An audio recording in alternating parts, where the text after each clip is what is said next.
On this, the second week of Advent, we are invited to consider Joseph.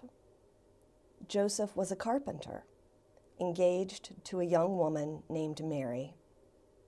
However, during the course of their engagement, it became obvious that Mary was pregnant. Joseph considered what to do. We are told that Joseph was a righteous man who lived according to the laws and precepts of his people. By those laws, Joseph was not required to fulfill the wedding contract. In fact, it could be considered shameful for him to marry a woman who was known to be impure.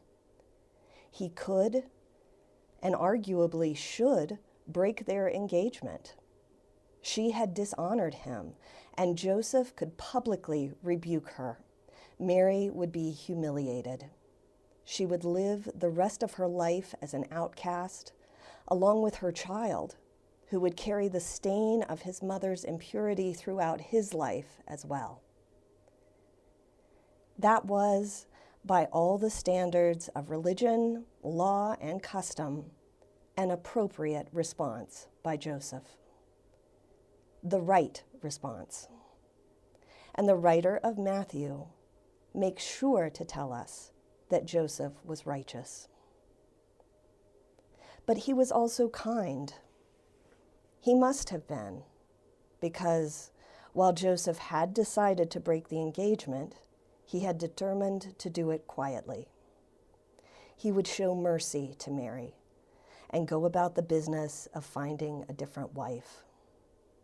What both law and custom would consider a better wife, and she would bear his children, and she would be a helpmate to him. But God had other plans. An angel of the Lord appeared to Joseph in a dream. And the angel said to him, "Joseph, son of David, do not be afraid to take Mary as your wife." Joseph, son of David. The writer of Matthew goes to great lengths to establish Joseph within the line of David, one of the greatest kings of Israel. Separated by 27 generations, the angel nonetheless calls on Joseph to recall his kinship with his ancestor. David, the most unlikely son of an unlikely family, anointed to be the next king of Israel. David, a boy without armor, who faced a fully clad giant in single combat and won, using only a stone and a slingshot. David, the grown general, who honored God's anointed king before him, even when law and custom might urge him to go ahead and seize the throne that was destined to be his anyway. But time and again, David put aside what law and custom, and even common sense, might say was the right thing to do. And instead, David listened only to God. Now Joseph was being called a son of David. Righteous and merciful Joseph, who had already decided what was right, was being called by God to do something entirely different.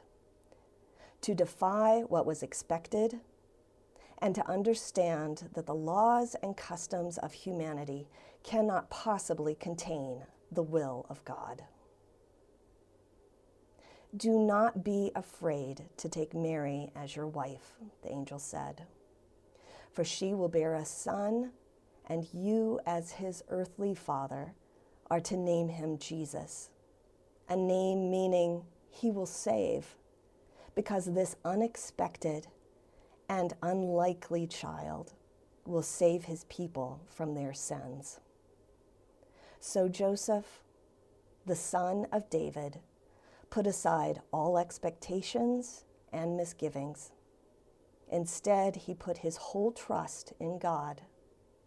With peace in his heart and mind, Joseph took Mary as his wife, and they together prepared for the birth of an infant that would change the world. Rejoice.